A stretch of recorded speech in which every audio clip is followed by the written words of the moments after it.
Hello everyone, today I am going to prepare bread. First I am taking milk, sugar, whisk it. After whisking it, I am adding dry yeast. Mix it until it's diluted. Now I am kneading maida in this mixture.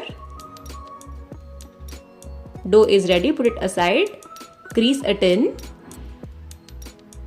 Put dough inside it, set it properly, sprinkle little oil.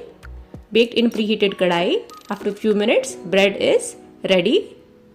Make sure when it cool, we will remove it like this.